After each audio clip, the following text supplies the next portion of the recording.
It is the single worst thing that can probably happen. I do believe that. There's a reason why even in prison, people who do this kind of stuff face extremely dire consequences. People who do this kind of stuff still get punished. There's a reason for that. It's the worst thing that can happen.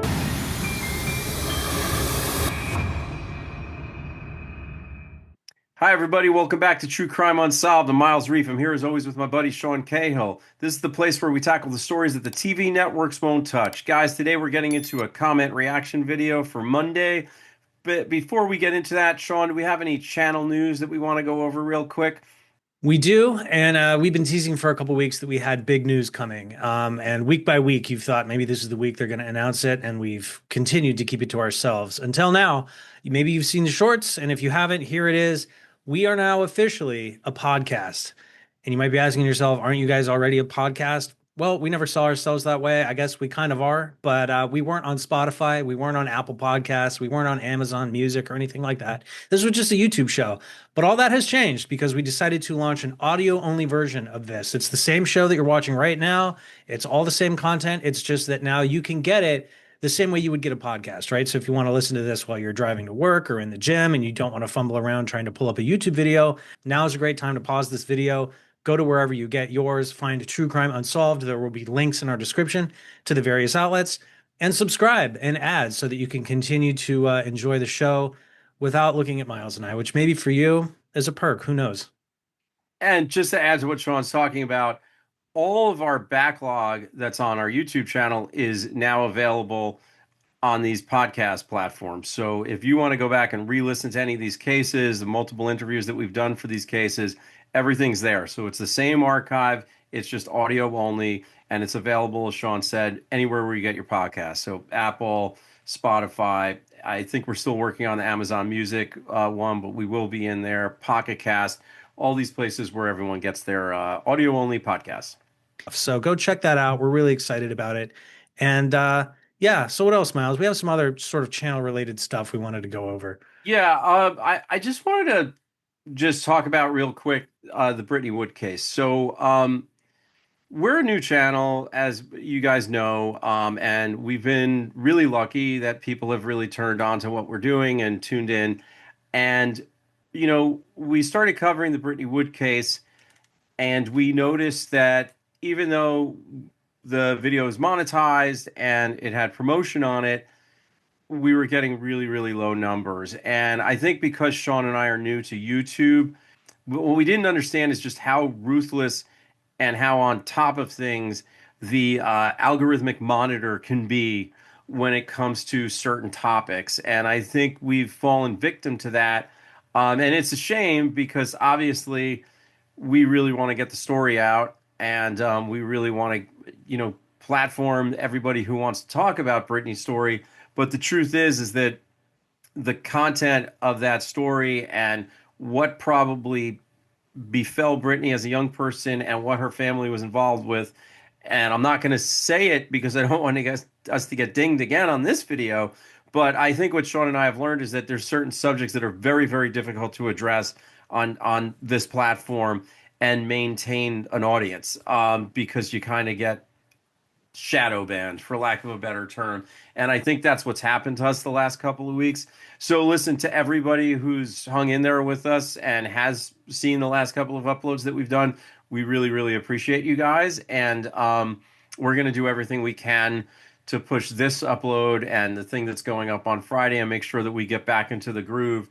And this is something I think, Sean, that we could think about with our audio podcast, because, if there is a topic and a case which is a little more touchy and a little more sensitive, we might have to leave it off of YouTube, because I certainly don't want to restrain our guests from freely talking about what happened and what the case is really about. And as we know, we can't really talk about Brittany's case without talking about the larger case that our family got pulled into.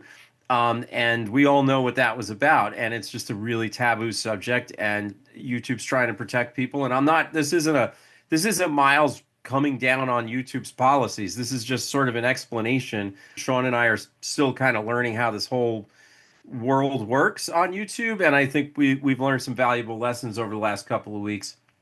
And I do think that, as I'm talking about it, having the audio only version of the show is going to help us with that because I don't want to turn down sensitive cases when we have family members and people wanting us to cover them. So it's good that we're going to have options for that moving forward.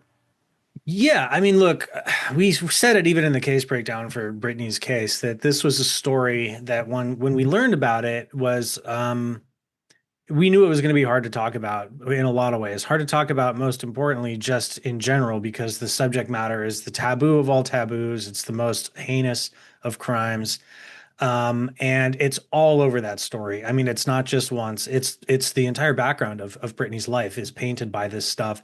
And so for us, we were like, man, that's a tough thing to talk about, but we ultimately decided to do it because we felt that Britney, like, it wouldn't be right to do these videos and these and profile these cases for all these other people, and because Britney's background through no choice of her own happened to be really rough, to say no, you're not good enough for True Crime Unsolved, or we don't want to do it. So we gave it a shot, and honestly, we're getting hit a little bit for it. I think the YouTube has a very complicated algorithm. It picks up on that kind of subject matter, and even though it was all discussed very tastefully and the way that mature adults would talk about that stuff, which is with just pure disgust for it and not dwelling on it but mentioning it and moving on to Britney's story, seems like it was still enough to get us kind of like pulled out of the spotlight that YouTube had been kind of pushing us into. It was a noticeable dip in the numbers that we normally see on these videos, but it has been interesting. Like he said, we're a new channel.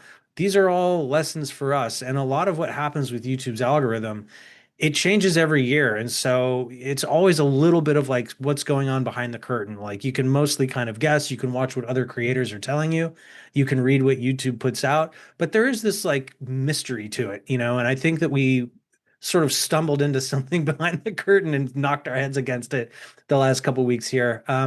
Well, I will say we have some big announcements for the upcoming episodes that we'll give you at the end of this video. We'll kind of maybe take you through January-ish with the cases that we're going to do, the people we're going to be talking to. So there's a lot of new, exciting stuff coming up that we'll see. Maybe that makes a difference and moves the needle back more in the direction it was before. I have a feeling it will. But in the meantime, you guys had some comments on the last couple weeks worth of videos. We're just going to do a couple of them. We're doing sort of an abbreviated version of this video today because it's Thanksgiving week while we shoot this. Miles and I both have a lot going on, and so we wanted to just address the big comments, give you the big news, and then move on. So, do we want to dive in? Let's dive in. At Sunny Bunny 2751, and this is on the Brittany Wood. I don't know if this is with the interview with the stepmom or the case breakdown, but it's on one of those. At Sunny Bunny 2751, it makes me want to puke when I heard what that poor baby went through. I completely agree, and I think that sums up how we all feel about it. And I want to add that it's not just one baby that went through it. It was a lot of people, and yeah, it's one of the most horrific cases I've ever run into in my career. I don't really have much else to say about that. Yeah, I think we pulled this comment because I think it sort of just encapsulates everything we were just talking about. I think that Britney's story is so heinous that it's just it's so hard to watch. It's so hard to listen to. And it's so hard for even YouTube to want to let anybody watch it or listen to it, that it's just all the way around sort of a repugnant feeling you get after learning about Britney's life and her background and all the things that went on in her family. But that being said, this is the proper reaction. I mean, the reason we put it up is because I think Britney deserves to be remembered, even with the really difficult subject matter that sort of dominated her life. Honestly, I hate to say it, but it's true. That poor woman went through more than any of us would wish on pretty much anybody. So, It yeah. is the single worst thing that can probably happen. I do believe that. There's a reason why even in prison, people who do this kind of stuff face extremely dire consequences. Even in a sort of subset of society that's has to live pretty savagely and can accept lots of things that in most of us see outside the norm. people who do this kind of stuff still get punished. There's a reason for that. It's the worst thing that can happen. So yeah, let's just leave that at that. You want to take the next one? Sure. So this next comment is about the Tiffany Witten case, which was, I think, put up maybe 3 or 4 weeks ago. We had a couple great videos on that. So this is James Irvin 1067. He says, my theory is that Tiffany left Walmart, Ashley, her boyfriend, shortly afterwards, and they got into his truck. Reasons unknown. Ashley killed Tiffany in his truck in the parking lot. He leaves the truck, fabricated alibi at IHOP looking for her, and somewhere, maybe just before or after, loaded her up in his buddy's truck and went to dispose of Tiffany, claiming they were driving around looking for her. He gets back to his truck and sometime immediately goes and cleans out his truck. I haven't watched all of this video, but I believe that Ashley and his friend are strong persons of interest. Yeah, it's interesting. The whole thing that happened when Tiffany ran out of that Walmart, her boyfriend Ashley was inside arguing with security guards, and then he leaves very shortly thereafter, and no one ever sees Tiffany again. So the big question is, when Ashley left that Walmart to go to the parking lot, was she waiting for him? Was she back at the truck that they drove there in, or was she somewhere else? Because according to Ashley, he never saw her again, and he wound up going to the IHOP across the street where she used to work, looking for her. Apparently had somebody come pick him up and drove around town looking for her. This is all Ashley's story while leaving his truck there. And people have wondered, well, why would he leave his truck? What was going on with that truck that he wouldn't get in it himself and drive around looking for her?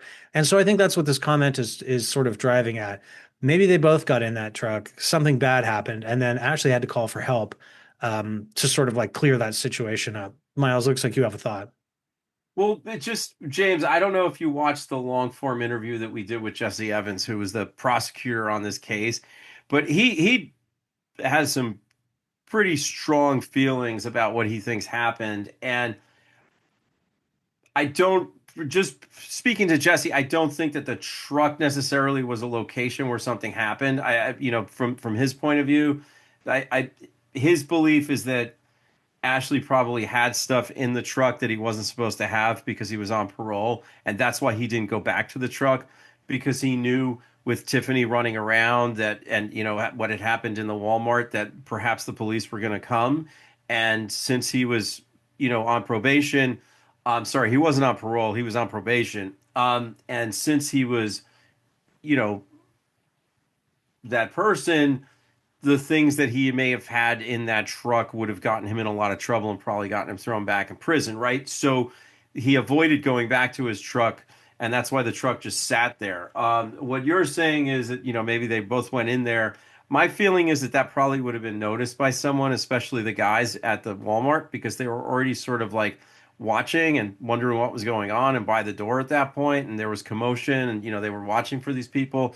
They had her stuff. They were waiting for her to come back, according to their own words to the cops. So I don't know. I don't know that the truck would have been the location where something would have happened to her. But I do think it's you're on the right track as far as Ashley being involved and his buddy perhaps helping him out. I just don't think that it might have happened in that parking lot. I think it might have happened somewhere else. So this one's about Liz Barraza, and Sean, you got to help me out on this Mhm. because you actually pulled these, and I'm not sure I understand this comic, but I'm going to read it.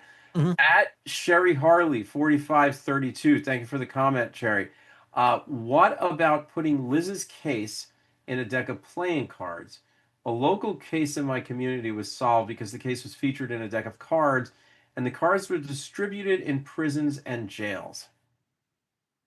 You want me to leap in? So my read on this is it sounds like, do you remember when we invaded, I can't remember if it was Afghanistan or It Iraq, was but they Iraq. It they were was it was handing the out. first Iraq war when Saddam Hussein was still in power. Actually, no, it was the second one when he was taken Yeah. out of power. Yeah, Yeah, and they were handing out playing cards to these soldiers when they had, faces on these cards of like, top Iraqi military members right. or maybe like, terrorists who were operating in the area, just people for them to keep an eye out. So, as they're playing poker at night, they're looking at this face over and over again. I think it's a version of that, but maybe instead of faces, what this person is suggesting is maybe facts about Liz or the people in her life or something about the case being handed out on decks of cards in prison so that people who are playing could be familiar and maybe they see something about this truck or about, Sergio or his father or whatever. And maybe if, there's something there, one of these people might recognize them or have Mhm. overheard something from another inmate, have a tip that just has come through the grapevine. Because as we all know, the penitentiary is basically just a huge gossip mill. Like these guys come in there, they talk to each other. A lot of it's BS, some of it's real, and they're all trying to get deals, right? So, information is definitely like has its own economy in there. So I think what she's saying is just like passing out a "Have you heard this" type of thing in a fun playing card deck. Maybe is a way to drum up some new leads. Sure, I guess so. I could think of some cases where maybe it would work a little better than Liz's, just because it doesn't feel like it has that underworld necessarily element, although maybe, I mean, it seems to me like there's a hitman involved, but yeah, like Right. either So way, maybe not that person's in the system and someone, oh, this guy was telling me about that, or right. This guy okay. bragged that he's gotten away with a murder Right. during Right. I the understand. garage sale. Yeah, no, I could see it. I I think, guess what I'm not connecting is like what you were talking about with the Iraq thing. That was the people that they were going after, mhm. whereas this is the victim. So is the idea that like maybe the person who was hired, if it was a hired job, is in there and they're playing cards, and then Liz's card comes up and they go, oh, and then the person that they're playing with knows, and they go, I guess I'm turning you in. you, yeah, they're It's an looking at their, interesting idea. it is. Yeah, I guess it's just one more creative way to drum up, to keep a case alive and to show it to people who may have knowledge of other crimes that have been committed. Hmm. I don't know. Maybe like we're saying, maybe some guys like, yeah, last year I ditched a Nissan Frontier. Some guy paid me to chop up, and then today someone's like playing blackjack and sees some fun fact about, have you seen this car? And they're like, oh, Well, I then you think, would have to have multiple cards with like the elements, right? So you have yeah, yeah, surveillance footage of the truck, you got the mysterious figure, you got yeah. a nice picture of Liz. Um, Maybe it's like in this deck, like all the clubs are just fun facts about the Liz Barraza case, right? And mm, spades would be like some other case. I don't know. I don't know how they do these actually. There's some like logistical stuff here you'd have to figure out. yeah, it's interesting. I mean, Sherry, let us know about this other deck of cards that was distributed in the prisons and jails. I'm very curious Hmm. about it. I've never heard of anything like that. Yeah, maybe if we learn more Being about used to that, try to solve it. we Yeah, could plug it in. That's cool though. I think it is like, it's one of those cases that's at the stage where creative stuff like that, it's kind of like why not, It's sure. doesn't seem like a terrible idea. Yeah, absolutely. I mean, I think, certainly the family would be willing to try anything at this point. Hmm. Um, so, guys, let's talk about what we have coming up, because we actually have a lot of great stuff that's going to get us through into the next year, into 2026. And then we're just going to keep on going. So, first off, we are covering the Missy Beavers case, which the case breakdown for that will be going up the day after Thanksgiving. So that this is going up on Monday. That'll be going up this coming Friday. So that's just going to be as usual. Sean and I sort of breaking down the basics of the case. A lot of you guys are probably familiar with it. You might want to tune in anyway because I think we do bring up some stuff that may not have been touched on all these other videos. And we tried to do it in a pretty concise way, so it's not going to be a super long one. But big news on that one is that the following week, right? Hmm. Is it the following Friday? We're Yep. actually going to be dropping an interview that's also sort of a collaboration where we're actually speaking to the True Crime Broads, who are two lovely ladies who have their own podcast. And they actually started their podcast because of Missy, because one of them was good friends with her and had worked with her, and she wanted to sort of try to get to the bottom of it. And her and her friend teamed up and they have this great podcast where they really dig into Missy's case, and I think they've started digging into some other cases as well. But they've done like hours and hours of content, analyzing every aspect of Missy's case. So I have to say, I don't think there's anyone in the civilian world that knows Missy's case as well as these two. And we go through everything with them, and they've done FOIAs, they've got all the documents. So I think you guys are going to be really excited about that, and obviously we're going to cross promote it on their channel as well, and it's going to be a nice little thing for all of us. And we've got more coming up, Miles, right? I think you were about to dive into December and January. Right. So after the Missy Beavers case, we're actually covering a place called the Movement Center. So the Movement Center is a Kundalini yoga retreat that was run and maybe is actually still being run by a gentleman known as Swami Chetananda. There's a lot of really weird stuff around this place. One of the reasons that we're doing it is because a person whose brother died inside the movement center believes that there may have been, if not foul play, at least medical negligence at play when her brother died. And the police up there have sort of said, well, to us it's open and shut. It's an open and shut case, but the family believes differently. So this is a young man named Ayaz Qadir, and we interviewed his sister Saba. We also have sat down and interviewed a gentleman by the name of Kent Bertner, who has worked in the area, in the Portland, Oregon area where the movement center first was. And he has dealt with a lot of people who have come out of this place, helped a lot of people who've come out of this place. He's an expert in people getting back on their feet after they've come out of high control groups, i.e., cults. And he has an incredible amount of information and insight into the movement center, into the Swami. So, what we're going to do is we're going to put up our breakdown of sort of what the movement center is and give you guys a sort of simple background on the whole place and the Swami and how he got into power and all of that. Then we'll probably put up our interview with Kent, who is the expert and was dealt with so many people who've come out of this place. And then we're going to start dealing with Ayaz's case and put up our interview with Saba Qadir, because that is, to us, perhaps it's solved according to law enforcement, but there's enough smoke around it where we feel that it belongs on our platform and we want to give Saba a place where she can talk about it. So really looking forward to those three that we have right now. And we may be interviewing more people who have gotten out of the movement center as we move forward. We are in conversations with a few folks. Yeah, well said. And then coming into January, we have something kind of really interesting, which is that someone reached out to us, a viewer, kind of a while ago. I'd say right around our channel launch, maybe a couple weeks afterwards, and really liked what we were doing here at True Crime Unsolved, and asked if we would take a look at her mother's unsolved case. So of course we were very intrigued by this. We spoke to this woman and agreed to do it. So I won't, dive too deep into the case now, but it's an interesting one for us because it wasn't something that we heard about in the news. It was someone who came directly to us. And then on the tail of that, kind of the same thing happened again. There's yet another case of a woman named Leanne Beck who died under mysterious circumstances in Arizona with a lot of suspicion around it. Her friends approached us a couple months ago. They knew about our channel and they asked if Miles and I would look at the case and consider covering it. And so that's exactly what we're doing. So we're entering kind of this interesting era of True Crime Unsolved now, where Miles and I are still doing outreach on cases we know about. We're taking suggestions from you guys on cases that maybe we haven't heard of, but would be good for the channel.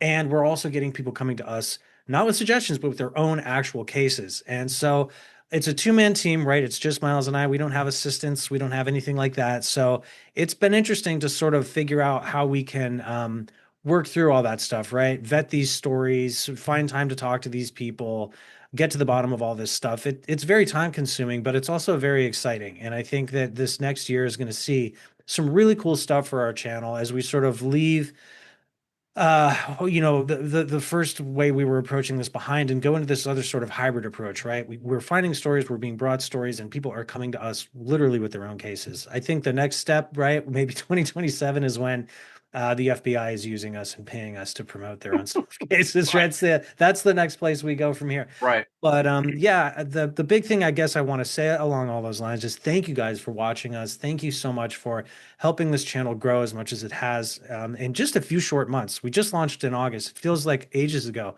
but it's only been a couple months. And it's because of you that people have heard about us and feel like maybe this is one avenue where they could get the word out about their case. It's very gratifying for us to know that we've grown to that point, and the sky's the limit, right? Let's just keep going with this. Thanks, everybody.